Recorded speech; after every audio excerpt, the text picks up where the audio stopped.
All right, everybody, we are back this week, even though it is late, to talk about Noche UFC Lopes versus Silva, the amazing main event in the featherweight division between the former title challenger trying to get back on the winning track in Diego Lopes, taking on the Fighting Nerd's last hope, aside from Carlos Prates, in Gene Silva. Can Silva get the Fighting Nerds back on track and stamp his ticket to a future UFC featherweight championship shot, or will Lopes burst his way through the door and get a second crack at UFC featherweight gold?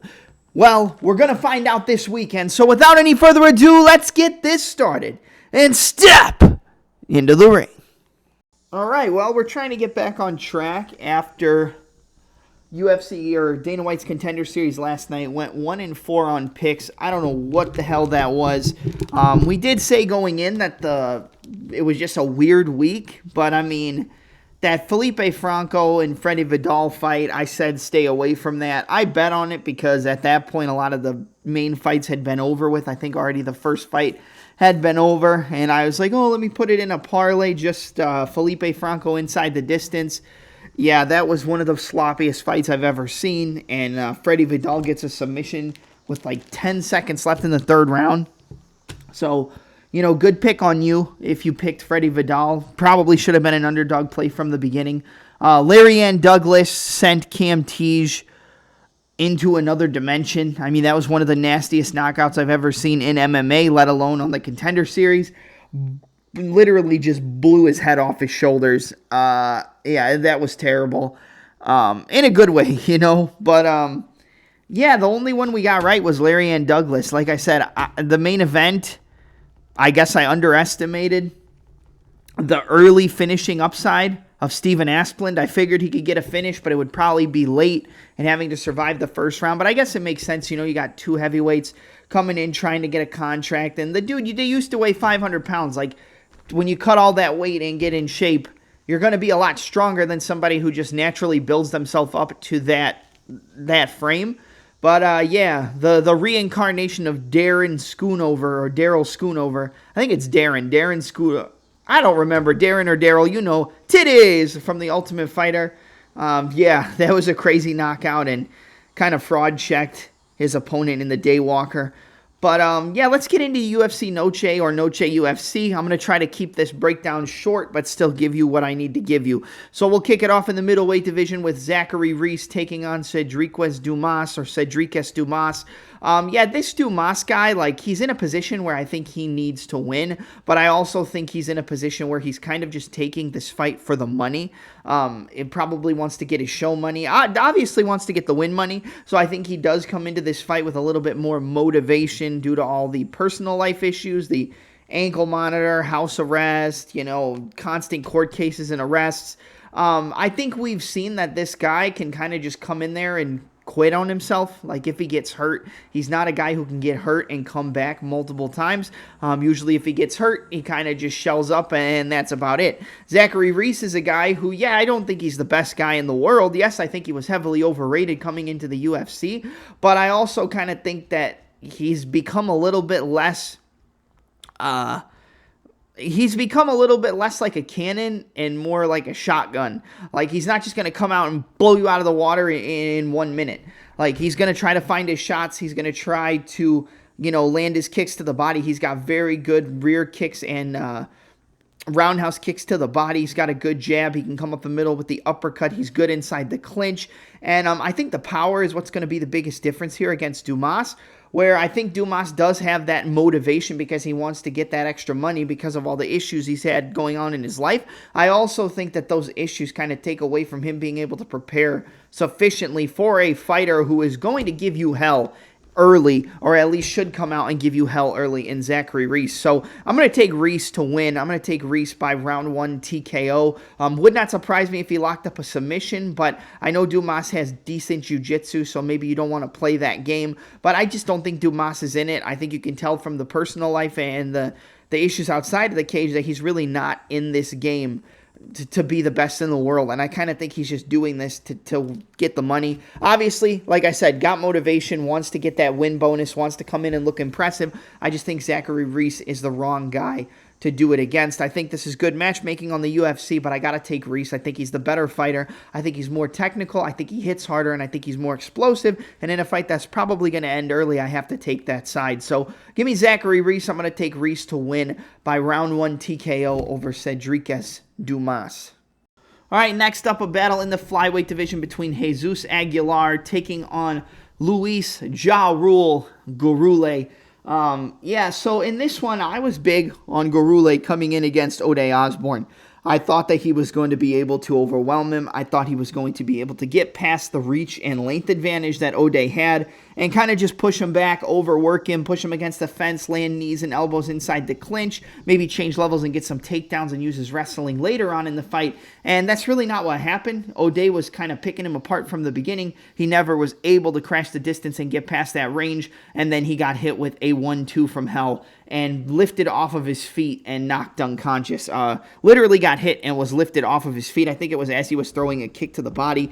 And got knocked out by Ode. But you go and you watch Ode Osborne's fight against Steve Erceg. He almost knocked him out multiple times in that fight. That's a fight that, in my opinion, should not have gone the distance. Somehow it makes it to the end. Erceg got hurt 3, 4, 5 times. He came back. He took down Ode Osborne. He beat him up on the ground a little bit. Could have got a submission. Thought maybe that's what was going to happen, was the submission from Steve Erceg. It didn't. It ended up going to a decision, but he had his moments, and I think that showed you that Ode Osborne may be a lot better than people give him credit for, and you could even see that in the Ronaldo Rodriguez fight at Noche UFC, where he hurt him multiple times, almost submitted him, and then eventually just lost that fight via decision with the top pressure and the wrestling of Ronaldo Rodriguez coming through. But I think we could see from recent performances that Ronaldo Rodriguez technically isn't UFC level, at least in my opinion, but we haven't seen him compete too much in the UFC yet to where we could make those assumptions.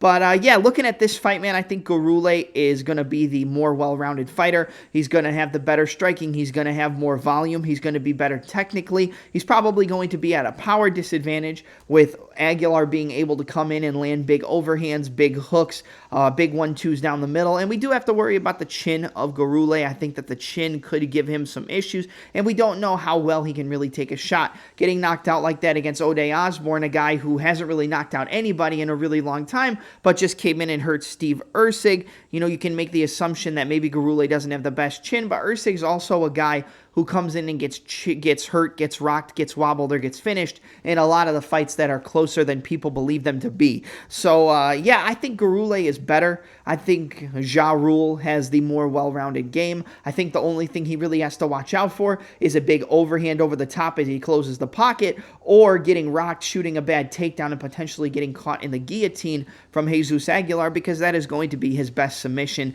is by rocking you and jumping on your neck, or catching you on a sloppy takedown attempt and jumping on your neck. I think it's Jesus Aguilar by submission or knockout. I think there could be a knockout as well, because like I said, he's not the most technical, but he does hit very hard, and we don't know how good the durability of Luis Gurule is. But I'm going to take Gurule to win this fight. I think he can kind of overwhelm Aguilar in the later portions of this fight, as long as we get past 7.5, 8.5 minutes, the 9-minute mark in this fight. I think that's where Gurule probably takes over and will use his multifaceted weapons with the kicks, the punches, the elbows and knees inside the clinch, the strikes to the body, potential takedowns of his own, but I would kind of go against shooting for takedowns, because you can leave Aguilar one of his only 2 win conditions, which is jumping on your neck if you shoot a sloppy takedown. So I'm going to go out on a limb and say Gurule actually finishes Jesus Aguilar in the 3rd round. I just think he can kind of overwhelm him, put a pace on him, slow him down, stop the takedowns, and beat him up. So give me Luis Gurule to win round 3 TKO. I think he will survive early.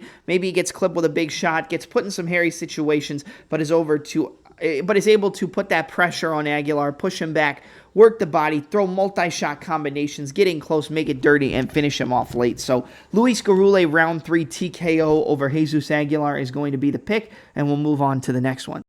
All right, up next in the women's strawweight division, we have a battle between Tatiana Suarez taking on Amanda Lemos.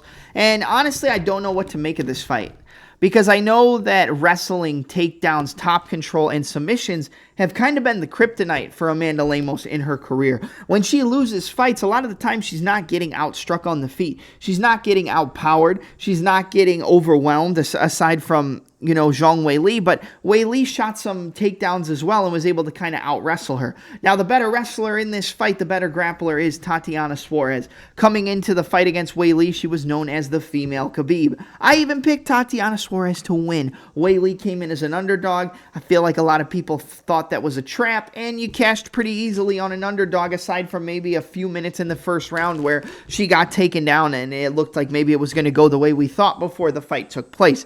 Amanda Lemos is the much better striker. It is night and day. It is not even close on the feet. If this fight is a 15-minute kickboxing match, Amanda Lemos will light up Tatiana Suarez and she will knock her out. 100%. I believe that if it's a lot of wrestling, if it's a lot of grappling, I think that Tatiana can get a lot of top time. I think Tatiana can land some good elbows and hammer fists from the half guard, probably transition to side control, take her back, flatten her out, beat her up, and then probably work towards a late submission in the midpoint of the second round or into the third round. It could even be early in round 2, because if she's able to get those takedowns at the end of round 1, we know that maybe it can just be a quick takedown early in round 2, and then it kind of saps the energy and zaps the gas tank of Amanda Lemos going in later on. You're looking at the odds of this fight, it doesn't make sense to me that Suarez is like a 5-1 favorite. She's not good enough to be a 5-1 favorite. She doesn't have a well-rounded game enough, a well enough rounded game to be a 5-1 favorite. She just doesn't. We've seen Amanda Lemos have issues with grapplers in the past. Weili took her down multiple times, but Weili was also able to beat up and take down Tatiana Suarez. We've seen that Verna Jandiroba take her down and beat her up, and we haven't seen Suarez fight Jandiroba, so you can't make any assumptions. But Jandiroba is fighting for the vacant title against Mackenzie Dern. Mackenzie Dern and Amanda Lemos was, close in areas, but the big moments came from Lemos rocking and dropping and knocking down Mackenzie Dern all over the place. This is an easy Amanda Lemos play for me if I'm looking at it from a betting side. From a pick side, I do think it's a little bit tricky, because in the areas that Suarez is good, we've seen Amanda Lemos struggle, and we've seen Lemos get submitted, and we've seen her get submitted early. In the areas where Lemos is good, we haven't really seen Tatiana Suarez get beat up, but we saw her kind of get outclassed and beat up by Zhang Weili, who also beat up Amanda Lemos, but Lemos did have more success in the title fight with Weili, almost caught her in a ninja choke, and I do think that the front chokes of Amanda Lemos are live against Tatiana Suarez, and you also have to look at it from this perspective, right? Tatiana Suarez has had a lot of health issues. She's been gone from the game for a very long time, up until this recent return. Injuries, illness, sickness, multiple different things that have plagued her UFC career, and in a way had to play a factor in how bad she looked against Zhang Weili, especially how long the cardio was going to last, especially in those later championship rounds in the 3rd, 4th, and 5th, when it was the first title fight and 5-rounder for Tatiana Suarez, at least in the UFC. One that went the majority of the distance, and I think it did go to decision, so you can correct me if I'm wrong. Maybe it was a late finish from Weili. I don't remember off the top of my head, but I do think it did go distance, but it was a dominant win for the champion in Zhang Weili. Actually, let me look that up really quick, because maybe I'm thinking of this wrong.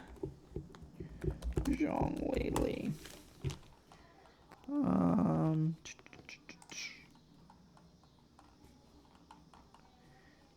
Yeah, it did go the distance, so I was right. It went the distance back in February of this year.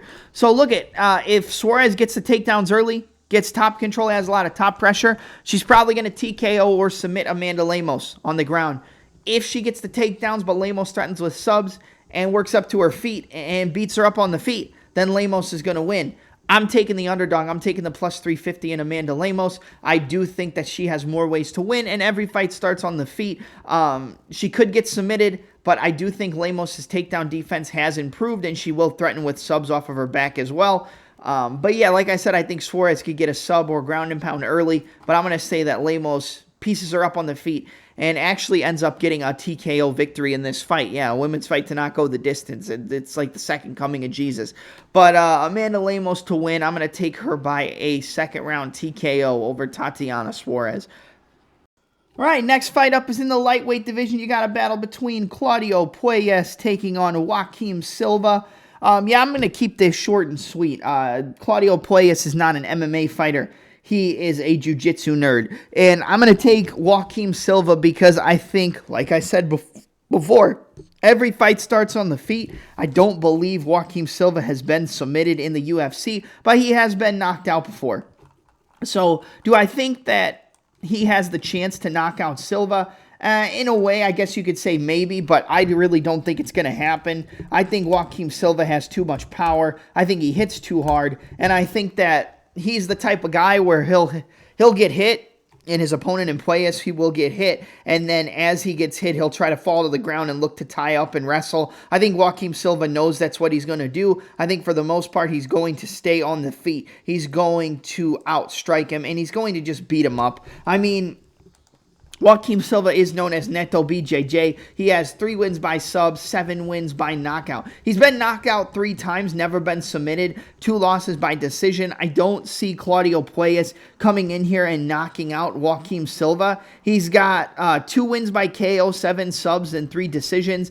His last little win streak he had before losing 2 fights, he lost a split decision to Ziam. He was able to out-grapple him and out-wrestle him. He beat Clay Guida, Chris Gritzmacher, Jordan Levitt, and Marco Mariano. And I don't even know who the hell Marcos Mariano is. I think he got like 1 or 2 fights in the UFC, and that was it. And that's a pretty easy win for Puelles. Puelles is 12-4. I do think that if he gets him on the ground, maybe he could submit him, but Joaquim Silva has good enough jiu-jitsu and good enough defense to where I feel like he's not going to fall into that game. He's going to be the fighter who hits harder, the fighter with more forward pressure, and the fighter with the killer instinct on the feet to, I think, knock out Claudio Puelles. So I'm going to take Joaquim Silva. I'm going to take Joaquim Silva, Neto BJJ, by second round TKO in this fight against Claudio Puelles. But I also think he could win a decision because he might just do more damage and stay on the feet, not be able to knock him out, but not follow him to the ground. And it turns into him just beating him up, not finishing him because he doesn't want to follow him to his world and avoiding the grappling. So I'm going to take Joaquim Silva, second round TKO.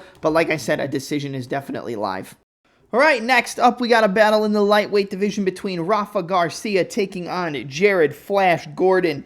Yeah, I think that this is a fight where I think the striking is better on the side of Jared Gordon. I think Gordon has beat the better competition. I think that Rafa Garcia probably has the better grappling, but I see a lot of this fight really taking place in the striking realm where I see the volume, power, and technical skill of Jared Gordon just kind of carrying him to a win. I think that Rafa Garcia could make this close. He has okay striking, but the real fight that we've seen him have where his striking looked even halfway decent was against Clay Guida, who at this point is kind of just a walking punching bag. And that's no disrespect to Guida. It's just the way that it is in terms of, modern day MMA. He just walks forward, gets hit a lot, and tries to out-wrestle you and out-grapple you. I feel like the wrestling and grappling probably cancels each other out here, and I think that Jared Gordon has beat the better competition. He has more left in the tank, and he's coming off a knockout victory over Thiago Moises, who, yes, is at the tail end of his career, who, yes, has been finished before, but nobody's finished Thiago Moises the way that Jared Gordon finished him off. I think Gordon is getting better.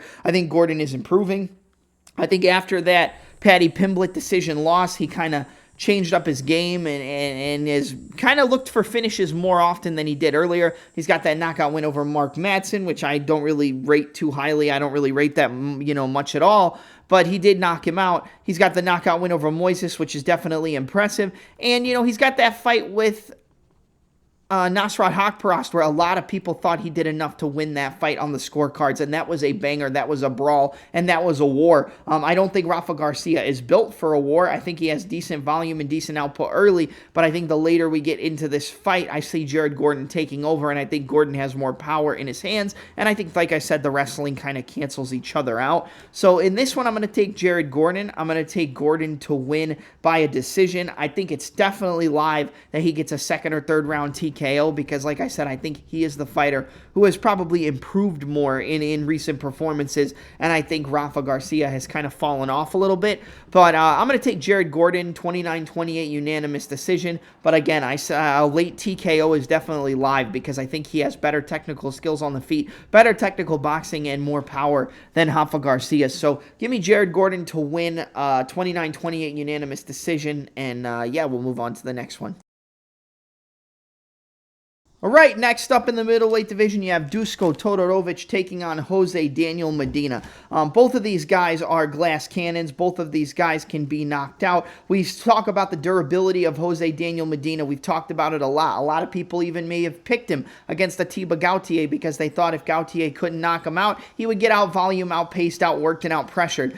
Medina got slept in the first round, but we know how powerful and strong Atiba Gautier is, so I don't really think you can hold that against him. Yes, he's a durable guy. He got knocked out by a huge guy with an astronomical amount of power. In this fight, though, I think it's going to be hard to out-volume a guy like Dusko Todorovic. I think most of this fight does take place on the feet, and I do think that Dusko Todorovic, although he hasn't had a great UFC career, although he suffered a lot of losses, although he's gone into these fights and kind of been the KO puppet, he's been the guy that the UFC gives the guys they want to build up to get these highlight reel knockouts. And maybe they want to do that again with Jose Medina, but I actually think this fight is a lot closer on paper, definitely a lot closer than the odds are going to let you know. I think Medina is definitely live here, but I do think that Dusko Todorovic is just the more technical fighter. I think he's the more skilled fighter. I just worry a little bit about the durability, but I don't really see Jose Medina having a ton of power to where I think he's much of a knockout threat aside from an attritional KO where he just out-volumes him. Kind of a death via 1,000 cuts style of finish where he just overwhelms him, pushes him against the fence, maybe hurts him with a body shot, and then just folds him up against the cage.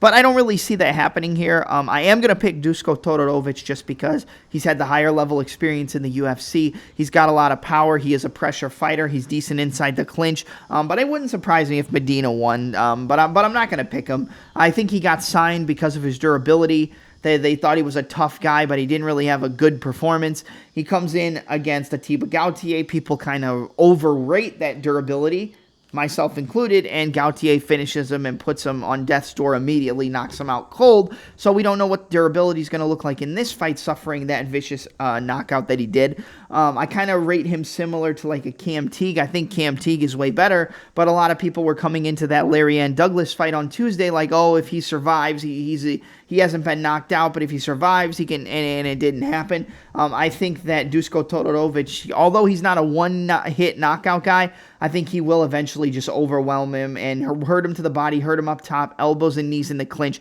and I think he gets a second-round TKO here against Jose Medina. So give me Dusko Todorovic to get a round 2 TKO, kind of out-voluming him, outworking him, pushing him against the fence, and tiring him out, finishing him off in round 2. So Dusko Todorovic, round 2 TKO is the official pick. All right, next fight up is in the lightweight division. You have a battle between Alexander the Great Hernandez taking on Diego Ferreira or Diego Ferreira. Yeah, this is a close fight. This is a coin flip in my opinion. I'm going to side with Hernandez just based off of the age factor. I feel like Diego Ferreira, he got that win over Mateusz Rebecki where early it wasn't looking good. He came back, weathered the storm. I thought there was a possibility he could have weathered the storm against Grant Dawson and came back to get a TKO, but the wrestling was just too much, the top pressure, and it seemed as if Diego didn't really have the gas tank, to push in the later portions of that fight in the second and the third round. Kind of just got outworked so early that he didn't have much to offer. He did land a big shot and end up dropping Grant Dawson at a certain point, but the chain wrestling, the takedowns, the top control, the threat of the submissions, it was just too much for Ferreira at this point in his career.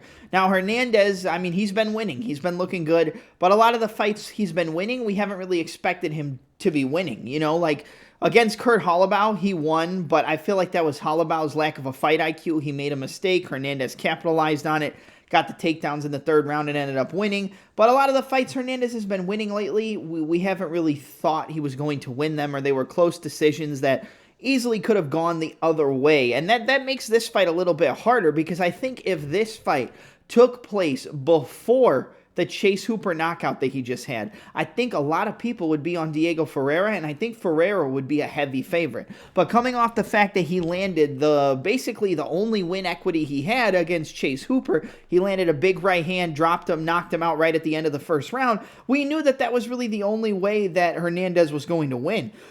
Keeping it on the feet, avoiding the takedowns, and, he was kind of getting outstruck in that fight.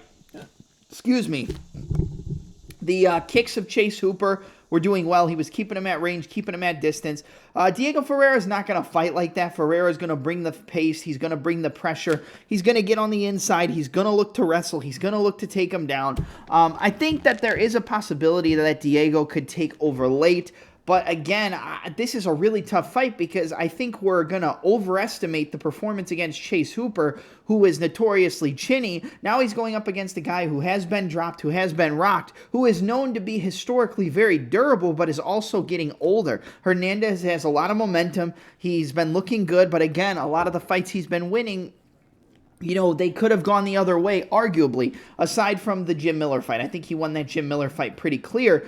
But this is basically 50-50 to me because I think Diego probably has more volume than Hernandez, but I think the power is on the side of Hernandez. I think the age is on the side of Hernandez, and I think we've seen Diego slow down lately to the point where I have to lean towards Alexander Hernandez to win this fight. Would I go and tell you to bet on it? Nope. Would I bet an over? Nope. Would I bet an under? Nope. Would I bet a finish? Nope. I don't want to touch this fight from any perspective, but I feel like Hernandez coming in with more confidence, he might be able to touch the chin of Diego, and if he doesn't touch the chin, he might be able to just outpoint him over 15 minutes and land more volume, land some big shots, maybe cut Diego, hurt him. Diego can come on late, but maybe doesn't get the finish, but can steal that third round. I'm going to say Alexander Hernandez wins a decision. I'm going to go 29-28 unanimous decision. I think he banks the first 2 rounds, loses the third round, but it's not a dominant one like he had against Mateusz Rombeski on the side of Diego Ferreira. I think he has a good third round, but not as dominant as maybe some people will be expecting going in. So I'm going to take Hernandez to win 29-28 unanimous decision. I think he banks 2 out of the 3 rounds, probably the first 2, and then loses the third. All right, next fight up is in the middleweight division. You have a battle between Kelvin KG Gastelum. I don't even think that's his nickname. I don't think he has a nickname. Taking on Dustin Stoltzfus. I'll be honest, the grappling, the wrestling, the submissions, that could all be a big problem for Kelvin. We don't see Kelvin get off the bottom too much. Have seen Kelvin get taken down. We've seen him get controlled.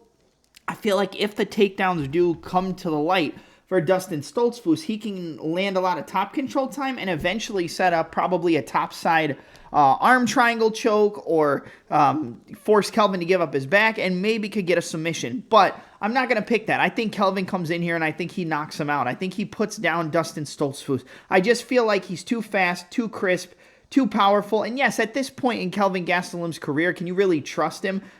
I don't think you can trust him overall in terms of competing at a high level in the UFC, but I feel like this would be a spot where you could trust him to get the job done. But if he doesn't get the knockout, I do think that the grappling of Dustin Stoltzfus can win him this fight. I feel like if he gets on top of Kelvin, Kelvin's in a lot of trouble. He'll always go for submissions. He could land some ground and pound, pepper him up, and then go for submissions. And, if you watch the fight with Joe Pyfer, Pyfer hurt him bad so many times in that first round. I don't know how he didn't get the KO. Then he came back and won, arguably could have won the second and the third round because Pyfer just relied too much on the power and didn't really have anything in terms of volume on the feet. I don't really see volume striking coming from Stoltzfus, maybe a couple leg kicks, a couple kicks to the body, but a lot of the times he's just going to be looking to close the distance, clinch up, and push KG up against the fence. He's going to be looking to tie him up, tire him out, work him over, get him tired, get the takedowns, have the takedowns come easier, and then, like I said, kind of slow cook him.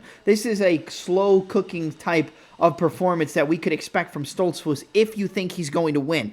He's going to slow cook him, make the takedowns easier, top control easier, top time, ground and pound to set up a submission, probably in the second or the third round. I don't think that's going to happen. I don't think that Dustin Stoltzfus can handle the power of a guy like Kelvin Gastelum. Nursultan Ruziboev couldn't get him out of there. That was more Ruziboev's fault. He didn't push the pace. He didn't try to get the KO. He kind of tired himself out, and he didn't have a smart game plan going in there. I think Kelvin is a lot faster, than Nursultan Ruziboev. I think Nursultan might hit harder in terms of one-shot KO power, but I think the speed mixed with the power of Kelvin Gastelum on the feet and the boxing is just going to be way too much for Dustin Stoltzfus. So I do expect an early knockout here. I think the under 2.5 priced at plus 150 is a very solid look for this fight. I expected the under to be priced at a minus 120, maybe plus 100. So seeing it at plus 150, I do like that. I will tell you right now, I have the under 2.5 rounds paired with the Joaquim Silva money line over Claudio Puelles.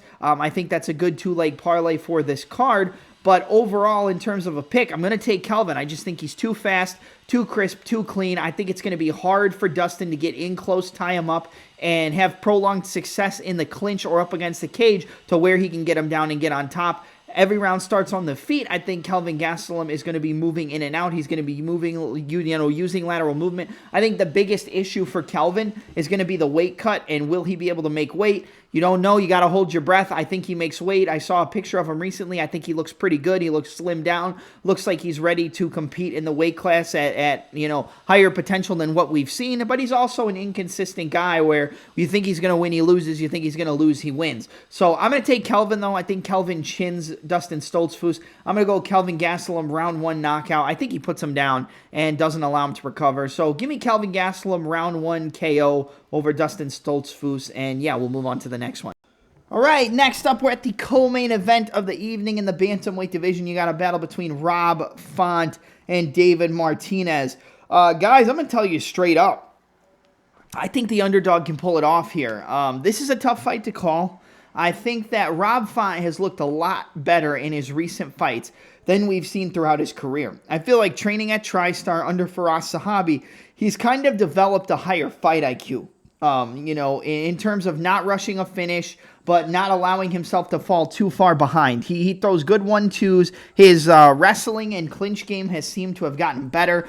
He can time takedowns of his own, or, grapple, tie up, and recover, and then get back to his striking. He throws good 1-2s down the middle. He throws good front kicks, good body kicks. And I feel like since both men have worked at TriStar, himself and Kelvin Cater, I feel like the man who's made more improvements is Rob Font under the tutelage of Firas Zahabi. Now, obviously, he's still working with Tyson Chartier. That's going to be his head coach. I don't know if he still works with Jake Manini, but I believe he does over at the New England Cartel. But I feel like this is one of the first fights where he's not going to have to worry about the wrestling. He's not going to have to worry about the grappling. It's going to be a mainly kickboxing match for 15 minutes. Now, I think it would be smart for Font to tie in some takedowns at the end of rounds. At the end of round 1, at the end of round 2, use the takedowns when he's not expecting the takedowns. I feel like he can exploit the wrestling defense and get takedowns and, get top control time. Maybe try to set up a submission, But I'm not expecting that as a prolonged way in this fight. Like, I think the jab of Font, obviously, the 1-2, the left hook, the right hand, simple combinations, jab, left hook, right hand, jab, right hand, left hook, rip to the body, right hand, left hook, right uppercut. He loves that little slap lead hook into the uppercut, and he can tie that in as the opponent's coming forward. But I also like David Martinez's style. Like, I feel like over 15 minutes, you know how we picked Font against Gene Matsumoto? We expected him to outbox him, not allow the wrestling to really get going, and just outpoint him, use the jab, and kind of keep him behind the jab. I think it's going to be a little bit harder to do that here against David Martinez because of, number one, the power. I think he has a lot more power than Matsumoto. And I also think that the leg kicks of David Martinez are going to be a big problem for Font.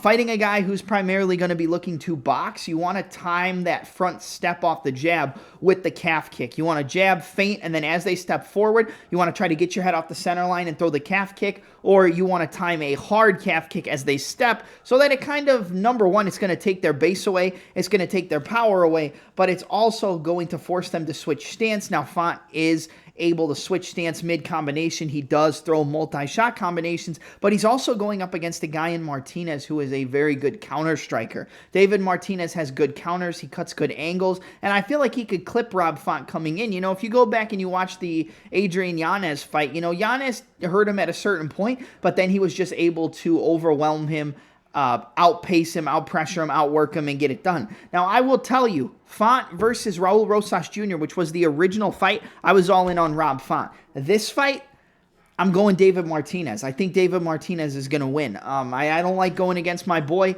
Font's my boy. He's been on the podcast a bunch of times. I love those guys out of New England Cartel. They've always been super nice to me whenever I talk to them. But just based off a pure pick, I think this is a bad fight for Font. I think this is a tough fight. I don't think he should have taken this fight, but he will not turn down anybody. He's going to take any fight that he can. But I feel like the kicking game, the footwork, the movement, the ability that Martinez has to point fight and stick on the outside, I think that makes this a lot harder for Font than people are expecting. Would I love to see Font come in here and get a knockout? Yes. Would I love to see him, win a clear decision? Yes. Could he take over late with his experience? Maybe. But, we've seen Martinez go to a decision on the Contender Series, and it was a pretty clear-cut decision. He's going to tire out in the third round just based off the movement, the fakes, the feints, and all the fast twitch movement that he has with that karate style and traditional martial arts style. But I still think he would probably do enough to bank 2 out of the 3 rounds, and I also think he could knock out Font. Has Font been knocked out before? No, but he's also, coming in against a counter striker who cuts good angles, has good counters on it, or good timing on his counters with his punches, and he has good kicks as well, to where he could even get a leg kick TKO if he starts peppering that lead leg more and more. It's a tough fight. It's a close fight, but I'm going to side with the underdog in David Martinez. I'm going to say he gets the job done via a second-round TKO, man. Like, I know Font has never been knocked out. I know he's historically durable. I'm a big Font guy. I just think this is a bad fight for him. I think Rosas Jr. was a better fight. I think it was more dangerous, obviously, in the grappling, but I think he had a much better chance to win against Raul Rosas, and I think that really would have elevated him. With Rosas pulling out, now you got this David Martinez guy who throws more kicks than most of your recent opponents, who moves very well on the outside, who moves in and out, who's very explosive, and who has decent cardio.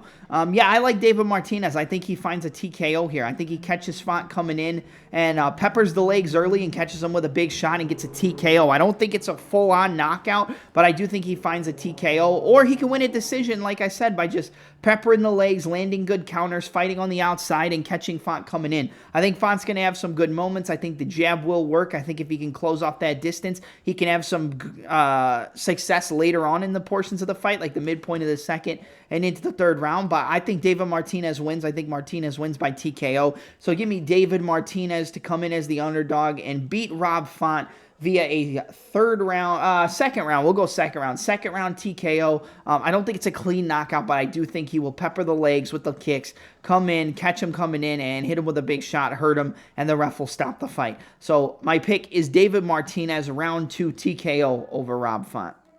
All right, now we are at the main event of the evening in the featherweight division. You have a battle between Diego Lopes taking on John Silva. Guys, I am so excited for this fight. This is one of my most anticipated fights of the year, let alone one of the best main events we've had in a very long time. For a fight night, this is one of the best fight night main events we've seen for the entirety of this year.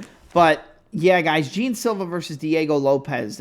2 guys who come forward, look for the finish, land big shots, both have finishing ability on the feet and on the ground. Obviously, you're going to give Diego Lopes the better chance to finish the fight via submission. If the fight ends by sub, it could be Lopes, but it could also be Silva. We saw him catch that ninja choke against Bryce Mitchell. The one fight where I didn't play Gene Silva by ninja choke, he gets the ninja choke. He went for it against Charles Jourdain. He's gone for it against a lot of fighters. But this is a very interesting matchup because, Gene Silva is a guy who lands a lot of power. He can knock you out early. He's got a good left hook, a good right hand. He uses that jab, uses that front kick, measures the distance, and uses that lateral movement very well. He's very sneaky with his lateral movement. It's not a ton of huge herky-jerky movements left and right. He'll move a little bit to the left, a little bit to the right, sees you coming in, catch you with a big shot and knock you out. And he could catch Diego Lopes early. We've seen Lopes knock guys out like Pat Sabatini. We saw him hurt and then submit guys like Gavin Tucker. We saw him drop Alexander Volkanovski with a big overhand right early in that fight. With Gene Silva's hands-low style, the ability to kind of just showboat, he showboats a little bit too much, pulls opponents in, he could get hit with a big shot over the top. Like an overhand right knockout from Diego Lopes is definitely on the table here. I think if Lopes wins, it's probably more of he hurts Silva. Silva comes forward, kind of ties up and gets caught in a submission. Maybe Lopes jumps a triangle. Lopes jumps an armbar. Like, He jumps a guillotine. I feel like he could hurt him and jump on something as he tries to close the distance to recover. And that is a way I could see Diego Lopes winning, is with one of those flying triangles or rocking him into a guillotine and a flying armbar, something along those lines. But on the feet, I think Diego has a lot of power, but he loops his shots a little bit too much. And I feel like Gene Silva is just too calm and patient on the feet for a guy like Lopes. Lopes probably doesn't want to come into this fight and be overly aggressive, just considering how the fight with Alexander Volkanovski went. I think there's a big difference between the power of a guy like Volkanovski and the power of a guy like Gene Silva. Silva, when he hits you, you really don't recover. And he can take the power off of it himself. You know, that's something that guys like Carlos Prates from the Fighting Nerds are good at as well. Mauricio Rufy, but obviously that didn't go well for him against Benoit Saint Denis. He got taken down, exploited, and, out-wrestled. We saw Charles Jourdain get a takedown against Gene Silva, get a couple takedowns, actually. And I feel like takedowns might be a part of the game plan for Lopes. We don't really see Lopes go for takedowns, though. And that's the part of the thing that I think people are forgetting when they're picking a guy like Lopes to win this fight is, yes, he has good jiu-jitsu. Yes, he has good submissions, but we don't really see him shoot his own takedowns. We don't see doubles. We don't see singles. We don't really see body lock takedowns. A lot of the time, he's hurting his opponent, forcing them to shoot, and then he's jumping on your neck. Then he's taking your back. Then he's jumping into those flying triangles. So that's why I say where, yes, I think Lopes by submission is live, but it's more live in a different scenario where Silva gets cracked because he's showboating too much. He gets wobbled. He closes the distance, jumps in, and then that's when he gets caught, is as he's trying to close that distance after being hurt. But I don't see traditional takedowns working for Lopes here. I picked Lopes to beat Volkanovski, okay? So I don't want you guys to come in here and say that I'm turning my back on Diego Lopes when I make this pick, but I am going to pick Gene Silva to win. I think that it's live that this fight actually goes to a decision. I think that everybody's going to be expecting this to be a finish, and what have we learned? That, like, the more we expect these fights to finish inside the distance, the more they go to a decision. But I'm actually going to go out on a limb and say that Gene Silva finishes Diego Lopes in the later portions of this fight. I think both men get hurt. I think both men get rocked. I think Lopes gets a close submission or goes for a submission. It gets close. He gets out. I think Silva's going to use that range management and distance control to draw Diego in, and I think he's going to keep counter-striking him. Catch him, check hook. Catch him, right hand. Catch him 1-2 down the middle. I think he's going to knock out Diego Lopes. I do. I'm going to go Gene Silva. I'm going to go Gene Silva by a third-round TKO. But like I said, it would not surprise me if this fight goes the distance, because if Lopes can get those takedowns, if he can get that wrestling going, if he can tire out Gene Silva in the 4th and 5th, if we get to the championship rounds, then I think that the jiu-jitsu and grappling of Lopes takes over. But like I said, he doesn't really have traditional wrestling. We haven't seen it. He'll go for submissions, but it's off of the takedowns and incorrect the grappling mistakes that his opponents make after he cracks them on the feet. So I think Gene Silva is going to be comfortable. He's going to be patient. He's going to be on the outside. He's going to be picking them apart with good shots. I think the jab's going to work well. I think the front kicks to the body are going to work. I even could see Diego, pressuring off a front kick to the body and then kind of knocking him off balance. Then as Silva goes to get up, he jumps a guillotine or jumps on a Darce choke. So I think Diego by submission is live. I think Diego could knock out Silva because he does showboat, but he showboats when he's managing his distance and range very well. And that's one thing that Diego has trouble with, is managing distance and range. He kind of just crashes in and lands big shots and hopes that they put you out or rock you enough to where you make a mistake and then you can jump on a submission. So I'm going to take Gene Silva. I just think he's not going to make the mistakes that he needs to in order for Diego to capitalize. I think he's going to use that front kick to the body, use that check hook, use the 1-2 down the middle, and just catch him coming in, elbows as he tries to close the distance, uppercuts, and I think he catches him with a big right hand, sits down Lopes, and finishes him off in round 3. Give me John Silva. Give me Lord Jean Silva to win via a third-round knockout over Diego Lopes in the main event of UFC NOCHE. All right, that's it for my preview, predictions, and breakdown for this card. Don't forget to like, comment, subscribe, smash the notification bell with your favorite combination so you don't miss any future uploads from the premier mixed martial arts and pro wrestling channel on YouTube. I'm your host, Double M, and I'm out. Have a good night, everybody.